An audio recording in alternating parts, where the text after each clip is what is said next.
I am Thomas Bowles, Ag Agent from Prince William County, and I am for the soil, for the future, and for the planet.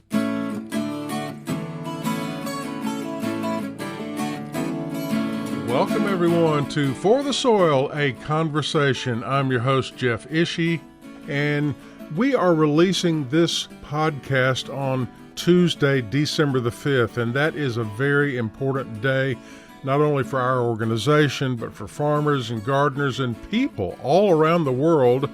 December the 5th is World Soil Health Day, and it is a very special day indeed. It was organized with the focus to bring attention on the importance of healthy soil and also to advocate for the sustainable management of soil resources. So I know you'll join us all as we celebrate Tuesday, December the 5th as World Soil Health Day. And we are celebrating by having a recap of some of our previous guests on the podcast. Let's get right to it. Well, our first recap on this special World Soil Health Day edition of the podcast, we really had a fascinating conversation, in my opinion, with David Montgomery and Anne Bikle. I wanted to ask you about the title of one of your previous books. Of course, your most current book is What Your Food Ate, How to Heal Our Land and Reclaim Our Health. But one of your previous books is called Growing a Revolution, Bringing Our Soil Back to Life. And that kind of makes a presumption that the soil is not alive, because if you have to bring it back to life. So talk about the life of soil. How do we bring it back? Is it dead? How do we even measure that? Yeah, the soil life is, you can think of it in many ways as the bacteria and the fungi that are in the soil. That's not all that's in soil life. There's worms and other things down there as well. But a lot of the really key members of the soil communities that matter to agriculture and ultimately human health are the bacteria and fungi in the soil. And some of our conventional farming practices have actually degraded that soil life, both through causing loss of the soil itself, soil erosion, but also through changing the community composition of soil life by degrading and altering the communities that are actually in the soil. And the two primary mechanisms for that are tillage and the over-reliance on things like synthetic nitrogen fertilizers, both of which alter soil communities in ways that can impact the way that things like mineral micronutrients and vitamins get into crops, or the way that crops will manufacture phytochemicals, chemicals they make for their own defense or communication purposes to maintain their own health. But that ultimately have effects in the human body when we eat those crops that are beneficial to us. So one of the things that I think is very interesting about soil life and soil health is that if we think about healthy, fertile soils as being soils, as Anne was saying, that are rich in organic matter and that have a healthy complement of species that can collaborate with crops, that can partner with crops to acquire for them things like mineral micronutrients and spur vitamin production and so on. The kind of farming practices that we would use to build soil health, to build soil organic matter, turn out to be the same kind of practices that we would use if we wanted to increase the mineral micronutrient content or the vitamin content or the phytochemical content of our food. So the way we treat the land ultimately ends up affecting what gets into our crops and our livestock and into our bodies that can help us maintain health or not, depending on how we actually farm. And then Anne and David, I think you in your study, you also talk about like the role of soil health and nutrient density. I think you started looking at nutrients and vitamins, but then as you spoke, David, that also the importance of soil life, the phytochemicals, essential fatty acids. And then I'm always reminded of a previous guest, Chris Lawrence. I think we all know that he makes the comment that you need to mulch your soil, you need to mulch your gut. And, that speaks to really keeping that biology moving. But I'd like to hear how you went about looking at nutrient density. Anne, you want this one or do you want me to do it? Go for it. I'll pipe Okay. up. We looked at the effect of farming practices on nutrient density in a couple ways. One, we looked back at the scientific literature and just read everything we could find that was possibly related to the subject. And we've divided the book into thinking about, the connections of farming practices on soil health, then the effects of soil health on crop health, effect of farming practices on livestock health, and then how that all rolls up into human health. And one of the questions that we were left with is that there aren't a lot of studies that have used soil health as sort of the metric to gauge things against. So we conducted a little pilot study of looking at 10 paired farms around the US, regenerative farms and a neighboring conventional farm, where we looked at both the soil health on those farms, and we tested a limited amount of the crops coming off those farms, where they grew the same crop in the same climate and the same soil type, but they've been treated differently for at least 5 to 10 years, and looked at what we saw as differences. And the bottom line is that we saw consistently that the regenerative farms had higher levels of soil organic matter, about twice as much soil organic matter on average in the topsoil. So we're just looking at the topsoil. And then also they had a 3 times the soil health score with the Haney soil health score. So there's more an abundant and diverse life that was more active and more organic matter in the regenerative fields. And then on the crop end of things, we saw that there's a fair amount of variability, as you might expect. But on average, the regenerative crops had something like, I think about 20% or around there on average, high levels of phytochemicals. And in terms of vitamins, it depended on which vitamin. I think there's 34% more vitamin K and more like 14 or 15% more vitamin C and E, if I'm recalling right. But in other words, we saw some evidence that the crops grown in healthier, fertile soils had higher abundances or higher nutrient density, more of the micronutrients that help to benefit human health. I think that one of the interesting things when you talk about nutrient density, that whole concept is that we're getting plant and animal foods that have both an abundance of whatever particular thing that plant or animal food might be known for, but you're also getting those things in the right proportion. And so just take, for example, the fat balance in animal foods. What you really want is, a balance of omega-6 and omega-3 fats. You don't want, a whole lot of one and hardly any of the other. So nutrient density has this sort of dual definition in terms of you're looking for proportionality, you're looking for good levels of things, and you're also looking for foods that, remember, we don't want toxins in our food. So I always like to bring this up when we talk about nutrient density. There's what you do want in there in the right proportions, and there's what you don't want in there because that's just not going to do us any good. So I think one of the things about the small study that we did not find in the research that we did in other reviewing all of these other papers is that it's really important to look at soil health on 2 adjacent farms that are both growing the same crop. Too often study designs are just taking a crop from here and a crop from some other farm and saying, well, let's look at what these differences are. But they haven't really also at the same time done some kind of an assessment of soil health. And so that we were able to do soil health, neighboring farm, and same crop. Also point out that this was not a big study and that we, have learned everything that there is to learn about this. This is just like, maybe one tiny layer of that proverbial onion that we started to peel back.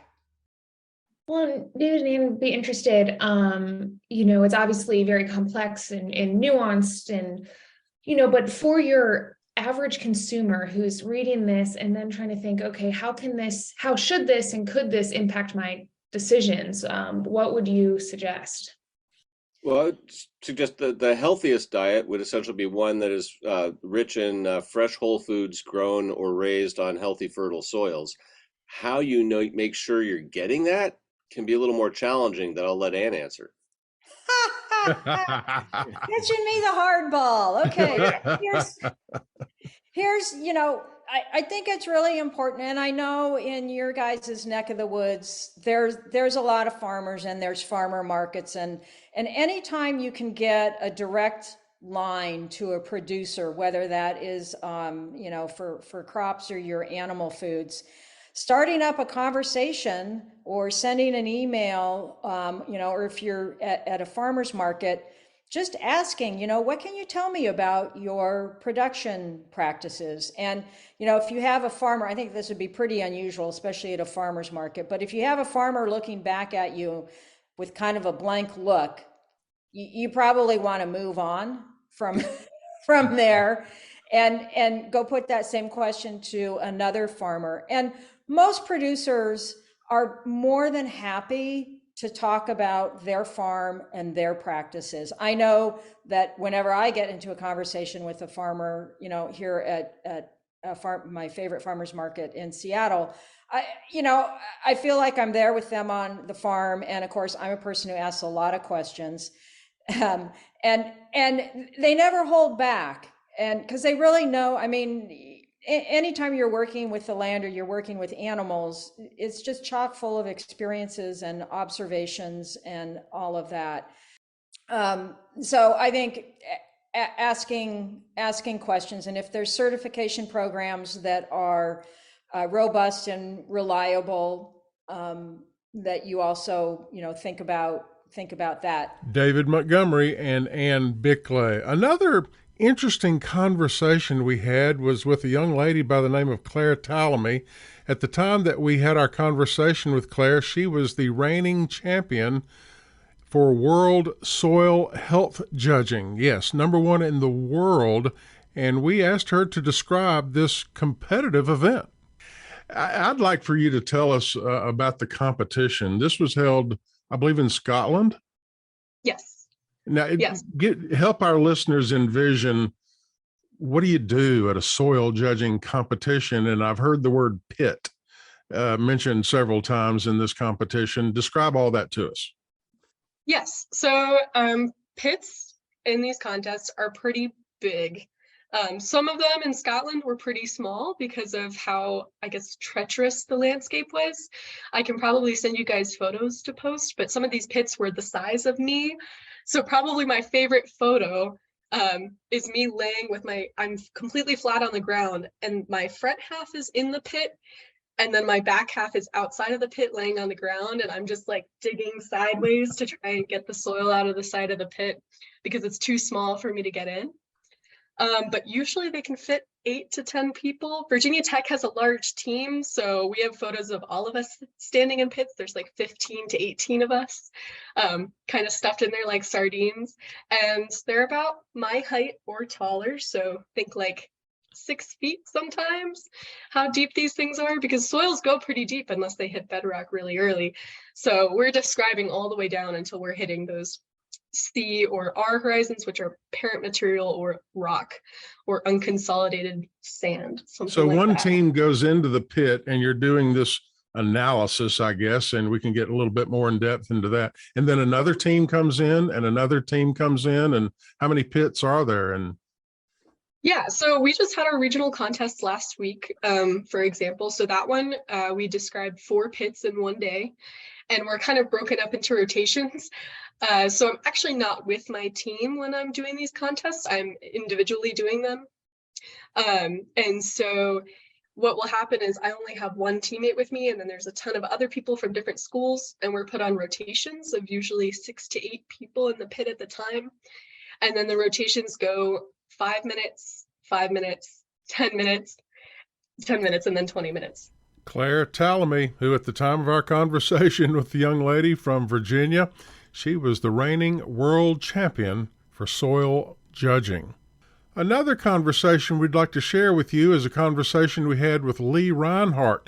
He's with the National Center for Appropriate Technology. Lee, a project that you are very involved in, as well as Eric and myself, is this Soil for Water. And we've talked about the benefits of building soil health and the role of integrating livestock. And I know that has a large grazing component in it. Wondering if you could just tell a little background about the project in its goals. Yeah, so this project started back in 2015.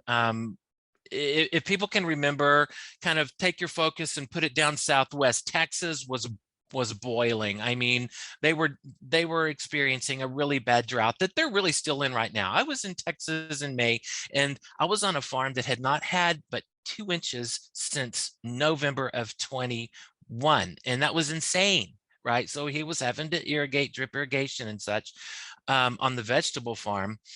But back in 2015, the drought really hit hard, and there was a lot of destocking. And so a lot of actors came together and said, well, what can we do, especially within the central part of Texas, what they call the hill country? It's a semi-annual, a semi-arid type of rainfall of 15 to 20 inches of rainfall per year, right? Sometimes they're only getting 5 inches of rainfall a year. But we want to say, how can we develop regenerative soil management systems that would just allow us to capture every bit of rainwater that we got? And we can do that, and we know that we can by using regenerative grazing practices that allow for more carbon to be put into the soil to act as a soil sponge.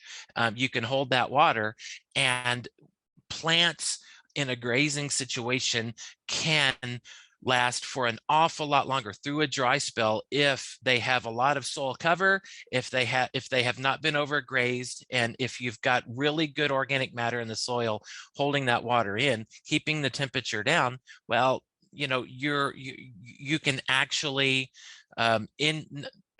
carry over your grazing through hard times without having to destock as much as if you didn't do that. So that's kind of where we started. And then we said, well, you know what, if this works here, it's got to work everywhere else too, because everywhere there's agriculture and soil. So we brought Soil for Water through an NRCS grant, through a Southern SARE grant, to California and Colorado, Mississippi, Arkansas, and Virginia. And I am really pleased to be able to be working with Eric and Mary for the Virginia project. We also have Brent Wills, who is the president of the Virginia Association for Biological Farming, as another partner for the Virginia work. And so we're looking at Virginia and saying, how can we help producers and other organizations who are already doing wonderful work in there kind of come together and help to increase the adoption of sustainable and regenerative soil management practices. And in Virginia, the way I look at it is not so much for drought, although we have our drought times. It's more, how do I capture and keep all of that water that comes so that it doesn't go into the bay, and that so I can maintain productivity all the way through the summer. Lee Rinehart with the National Center for Appropriate Technology. We hope you have enjoyed these excerpts of previous podcasts. All of our previous podcasts are available at the website forthesoil.org, and at the menu bar right there at the top of the page, just click on Podcast. For the Soil, a Conversation is made possible with funding support from the National Fish and Wildlife Foundation and the Agua Fund. Other partners include the USDA's Natural Resources Conservation Service, Virginia Cooperative Extension, Virginia State University, Virginia Department of Conservation and Recreation, and partners of the Virginia Soil Health Coalition. Views expressed on this podcast are those of each individual guest. To download a copy of this or any other episode, visit the website forthesoil.org. If you should have a specific question about soil health, call your local extension office, contact your local USDA Service Center, or a Soil and Water Conservation District office. Music used during today's program was provided courtesy of the Flip Charts, all rights reserved. For the Soil, a Conversation is produced by On the Farm Radio in collaboration with Virginia Tech. I'm your host, Jeff Ishee.